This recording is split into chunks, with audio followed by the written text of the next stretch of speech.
Disassembling the CFMOTO 800MT-S engine. The chassis disassembly part was posted in a previous video.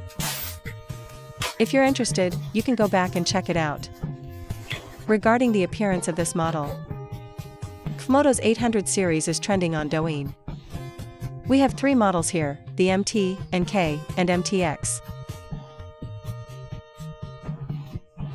Let's take a look at the clutch. The clutch is still from FCC Japan. It uses an anodic oxidation process. The surface has been specially treated. Let's take a closer look at this clutch. There is almost zero wear and tear. Not even a single trace of use. Only the marks from the clutch plates. Why are we focusing so much on the clutch plates this time? Because this bike was previously owned by Bachien. After he played with it, it came to me.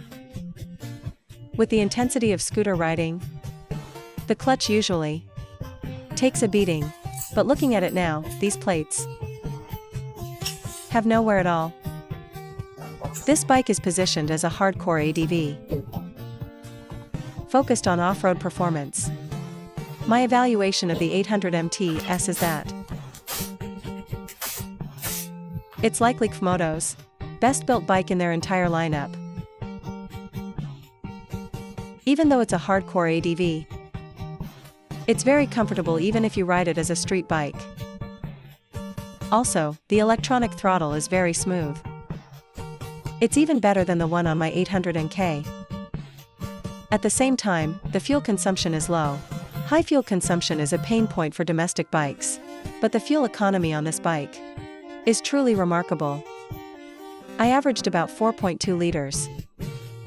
For comparison, my 800NK is at 4.9.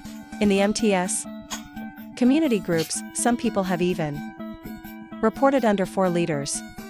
The camshaft shows normal signs of use with no wear. It is still a forged alloy steel camshaft. The cam profile has been modified to better suit low-end power performance. This bike wasn't even broken in when new.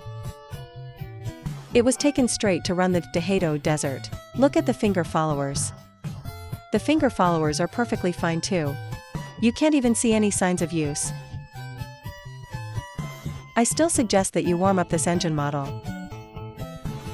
Its cam followers, gears, and so on are lubricated via this oil jet. A 2-minute warm-up is sufficient.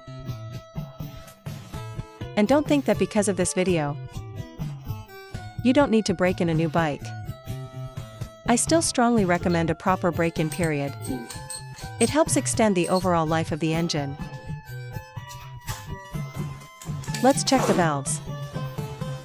The valves are the same as the KTM 790. Let's test with a magnet. It's still a ceramic plated cylinder. Of course, some people don't do break-ins. The reason they tell me is, it's just a bike, why should I baby it so much? I'll probably trade it in after a couple of years anyway. If I spend time on a break-in, first, I don't enjoy the ride, and second, the next owner won't pay me extra for having done it. So, that is exactly the pain point of buying a used bike. Because you simply don't know how the previous owner rode it. That's it for now. If you like this, give us a like. Repairing a KTM used to be incredibly expensive.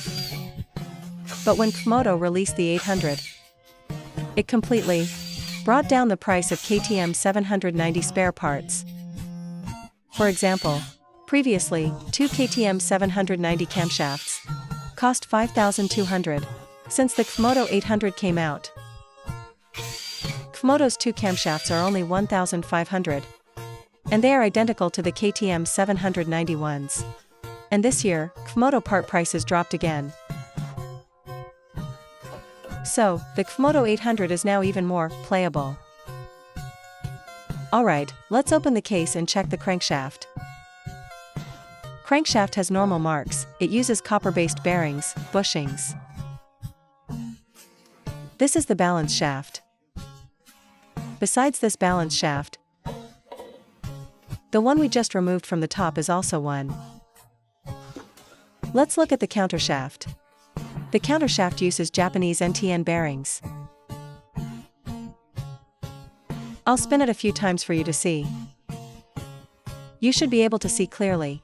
The bearing on the other side uses C&U bearings. The camera angle wasn't great there. Check the countershaft bearing again. The countershaft bearing is also from C&U. It seems not only Honda, Suzuki, Yamaha, and Haojue,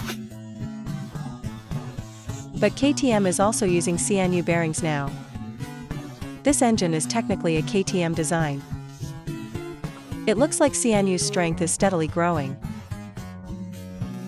Removing the connecting rod bolts. The rods are still fracture split, cracked, connecting rods. Let's look at the bearing shells. The shells show normal wear patterns. Clearly copper-based bearings. The brand is Daido Japan. Oh right, look at the main crankshaft bearings. The main bearings are also from Daido Japan. Removing the crankshaft. This crankshaft is still a forged alloy steel crankshaft. It also features high-frequency induction hardening. This hasn't changed from the previous 800 and 790 models. The timing chain hasn't changed either. The chain is still a DID brand. Alright, look at the piston. The pistons are still forged. The brand is Shandong Jingtin. The piston skirt has a coating. The piston rings are ATG rings from Onching. Alright, that's the complete teardown. Compared to the previous 800K and 800 metric tons, the engine is the same. Materials-wise, except for the bearings, nothing else has changed. Forged alloy steel crankshaft. Forged pistons. FCC Japan Anodized Clutch. Forged alloy steel camshafts. Fracture split connecting rods. And DLC-coated finger followers. These are all high-quality components. C&U bearings underwent equipment and tech upgrades back in 2022. I've mentioned this in 2 previous videos. Honestly, I haven't seen any issues with them in the past 2 years. Alright, thanks for watching. That's it for this video.